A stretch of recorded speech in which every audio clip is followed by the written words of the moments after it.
سے تو خرچ کرنے کے لیے پوچھنا ہوگا۔ اللہ فرماتے ہیں ہل یستوون، کیا یہ دونوں برابر ہیں؟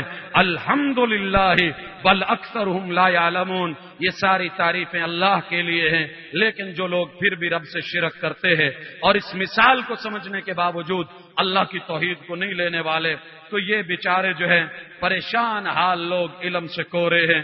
اللہ نے اسی طرح سورۃ النحل میں مثال دی دو آدمیوں کی، ان میں سے ایک کو اللہ نے کہا احدہما ابکم، ایک جو ہے وہ گونگا بہرا ہے، لا یقدر علی شیء، قادر نہیں کسی چیز کا، وہو کل علی مولا، اور وہ بوجھ ہے اپنے مالک پر، اینما یوجہہ لا یاتی بخیر، جہاں بھی بھیجتا ہے وہ بھلائی لے کے نہیں آتا۔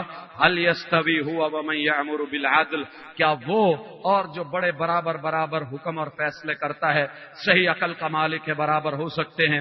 وہو علی صراط مستقیم، اور وہ سیدھی راہ پر چلتا ہے۔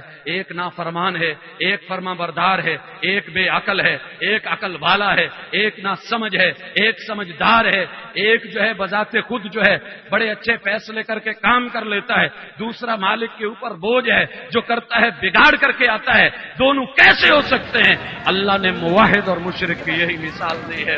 اللہ اکبر۔ اسی طرح سورۃ العنکبوت میں اللہ نے مکڑی کے جالے کو توڑ کے رکھ دیا اور مثال دی توحید سمجھانے کے لیے، فرمایا مثل الذین اتخذوا من دون اللہ اولیاء، کہ جنہوں نے اللہ کو چھوڑ کے اوروں کو اپنا ولی، اپنا جو ہے دوست بنایا ہے اور ان کے ساتھ چمٹ گئے ہیں، کمثل العنکبوت، ان کی مثال جو ہے یہ مکڑی کی طرح ہے کہ جس نے اپنا گھر بنایا، وَإِنَّ أَوْهَنَ الْبُيُوتِ لَبَيْتُ الْعَنكَبُوتِ، لوگوں یاد رکھو دنیا میں سب سے کمزور ترین اگر گھر ہے تو وہ مکڑی کا ہے۔ اللہ نے یہ کیوں کہا؟ رب نے یہاں مشرک کی مثال دی ہے، شرک کی مثال دی ہے، باطل کی مثال دی ہے کہ یہ جالے بنے گا، آنے بانے تانے لگائے گا اور یہ جالی کھڑیاں کھڑی کرے گا اور کہے گا کہ یہ کپڑا ہے، لیکن یہ بنایا ہوا گھر یہ بیت عنکبوت سے بھی زیادہ جو ہے وہ گیا گزرا اور کمزور ہے۔ اللہ فرماتے ہیں لو کانوا یعلمون، کاش کہ یہ حقیقت کا علم رکھتے۔